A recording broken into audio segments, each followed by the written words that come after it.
Hi, my name is Sylvan Finger, and you are listening to the podcast on spiritual discussions, where we're talking on the second topic of image.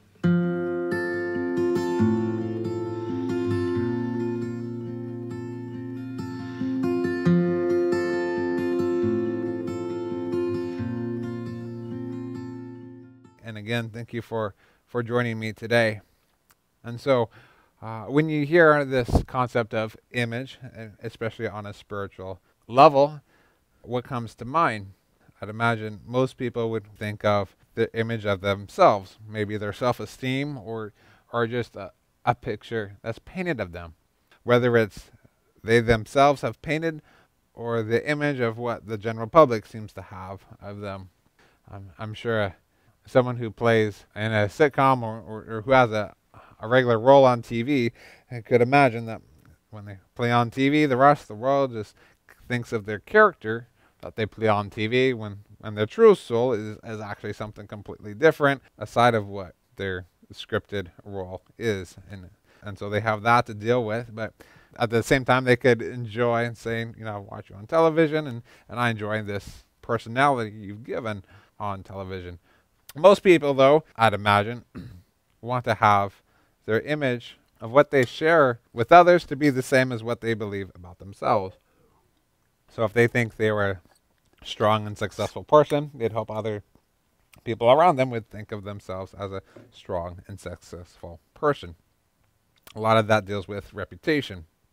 What is their reputation and the way they work with people, the way how they do business and all that. And a lot of times why you call it a reputation is not only the personality or the image you want to get off, but sometimes you don't want to give off the wrong message, or sometimes there is an aspect, a side of you that you don't want to give off, a weakness, a struggle that you deal with that you don't want others to know. And so you usually in a person's image, you want to show off your best qualities and not reveal your worst.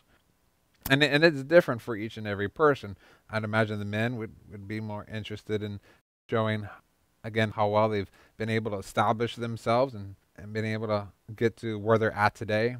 While women, I could imagine, not only do they want a good network of friends as well, but I could see them being more interested in how does their appearance look more than their work ethic. And it's interesting. I've heard recently sometimes men can be referred to as success objects and women could be referred to as sex objects. And the idea is the men want to be seen as successful and women can be seen as most desirable in their appearance. And there's some truth to all that, or else they wouldn't have come up with this generality to explain all this. But again, either way, when you're trying to deal with this image of yourself, how does that work with you? And imagine someone who has a good image of their personality or of their spirit would have an image that other people would want to be around. While obviously someone who had a poor spirit, someone who didn't have very much life to them or seemed like they were a mess, usually you don't say, well, I'm going to be around the messiest person I can find. Usually that's just not what people say. But sometimes life does get hard and you just don't know what to do. Sometimes things are just beyond your control, and I can't help but think of what's going on in Ukraine right now. Usually people don't think, well, I was planning to be becoming a refugee by some country taking away my home. You really don't have much control over that. And so usually when you're working in a free state and where you have the opportunity to create your lifestyle that you want without someone threatening your life, you have quite a bit of control and you can build up your self-image, the idea or conception of the image that you have of yourself. I know image is definitely very prominent with the young, those who are they're trying to discover themselves and who they are and why they're different and where is their place in life. People often think about what happens when you get older in life. I'm hearing more and more that older people are also dealing or wrestling with self-image because the image that they've created when they're young or throughout their whole life, in some ways, is falling apart. They lose their independence. They can't keep up with the image that they want people start treating them differently because people are noticing that they just aren't as strong or independent as they have been. Their memory may not work as they would like. They forget things, and they realize they're going to need a support system more than usual. Perhaps they can't live independently anymore.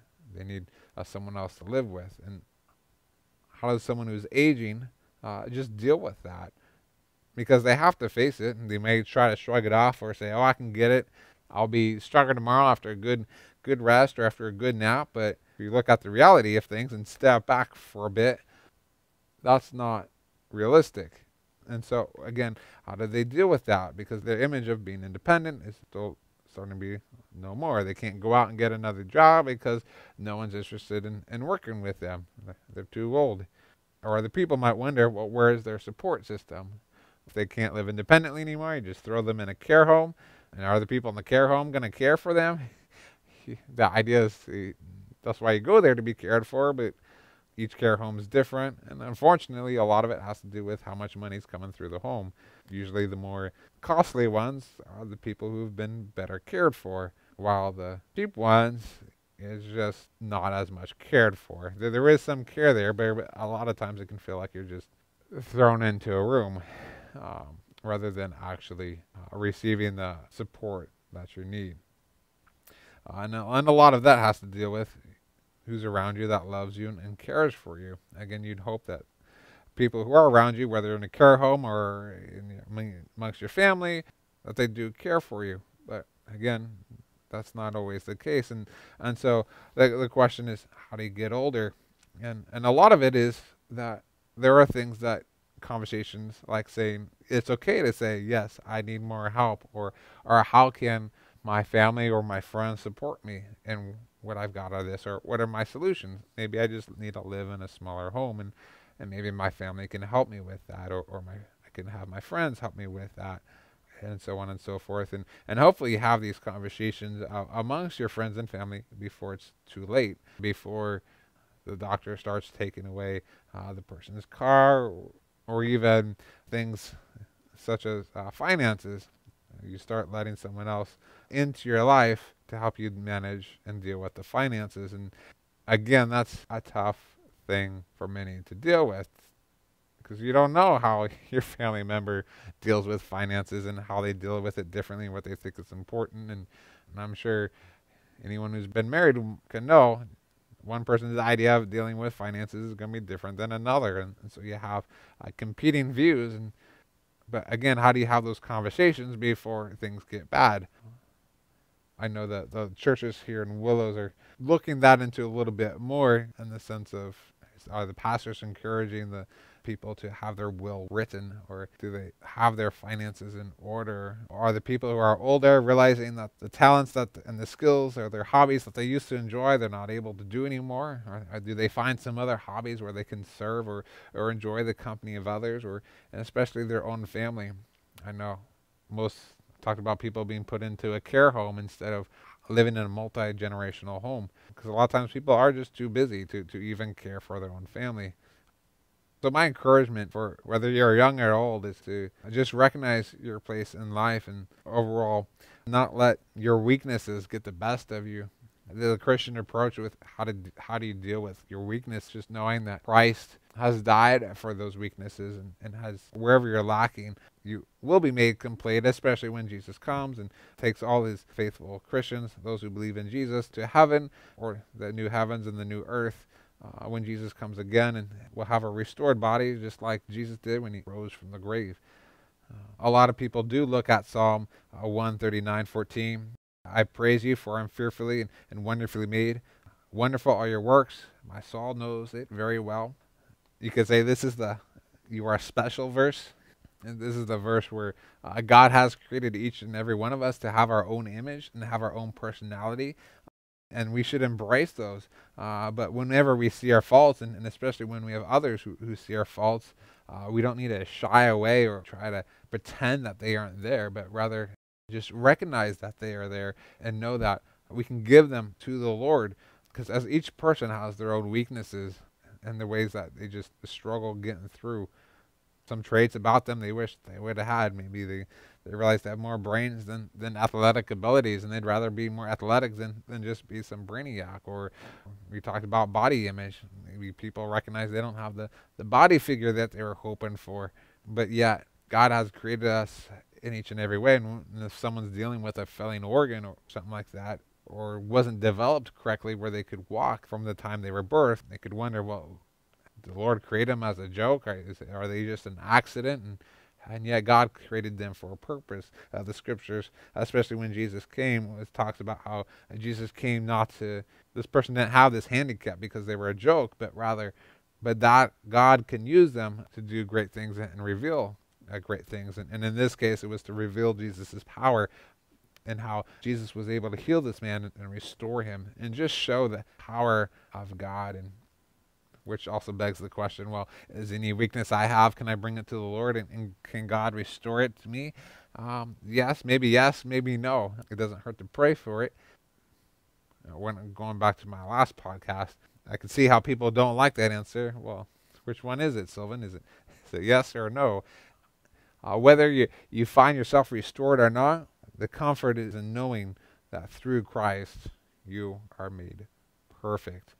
Though we are trapped in brokenness today, God still can use us in the midst of our brokenness, and not let our brokenness define us of who we are, but rather our talents, those things that stand out among others, who excite others to be around us, the things that bring a smile on people's face. Those are the things you are wonderfully made in.